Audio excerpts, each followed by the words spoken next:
Le prince Harry et Meghan Markle ont modifié leur site web Archewell pour afficher les noms des victimes du 11 septembre.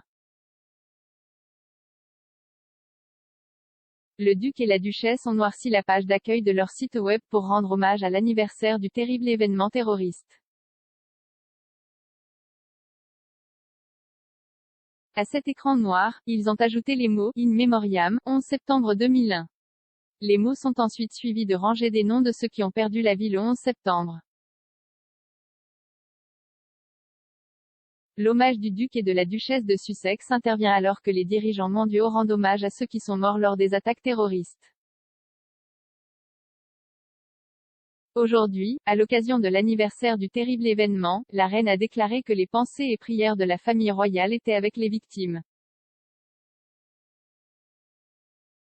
Le monarque a associé le président américain Joe Biden à un hommage Instagram à ceux qui ont perdu la vie dans les attentats du 11 septembre.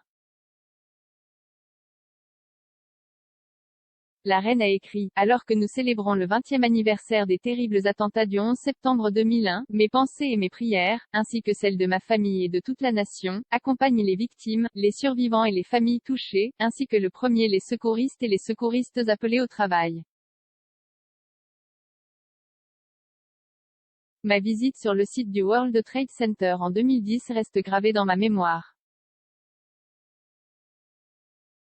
Cela me rappelle qu'en honorant ceux de nombreuses nations, confessions et origines qui ont perdu la vie, nous rendons également hommage à la résilience et à la détermination des communautés qui se sont réunies pour reconstruire.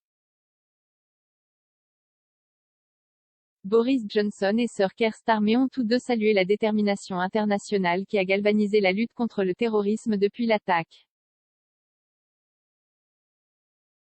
Le Premier ministre a déclaré que la menace du terrorisme subsistait mais que les citoyens avaient refusé de vivre dans une peur permanente. Il a ajouté, il y a 20 ans, le 11 septembre 2001 est devenu, selon les mots du président Roosevelt après Pearl Harbor, une date qui vivra dans l'infamie. Par une matinée cristalline, des terroristes ont attaqué les États-Unis dans le simple but de tuer ou de mutiler autant d'êtres humains que possible. En infligeant une telle effusion de sang dans la plus grande démocratie du monde, ils ont essayé de détruire la foi des peuples libres partout dans les sociétés ouvertes que les terroristes méprisent et que nous chérissons. Et c'est précisément à cause de l'ouverture et de la tolérance des États-Unis que des personnes de presque toutes les nationalités et religions figuraient parmi les 2977 assassinés ce jour-là.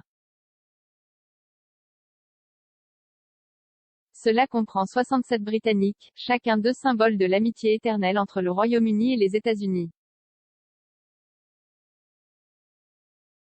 Mais alors que les terroristes ont imposé leur fardeau de chagrin et de souffrance, et alors que la menace persiste aujourd'hui, nous pouvons maintenant dire avec la perspective de 20 ans qu'ils n'ont pas réussi à ébranler notre croyance en la liberté et la démocratie.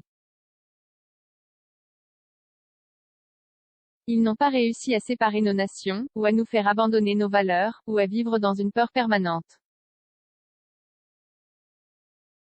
Johnson a ajouté, le fait que nous nous réunissions aujourd'hui, dans la tristesse mais aussi dans la foi et la détermination, démontre l'échec du terrorisme et la force des liens qui nous unissent.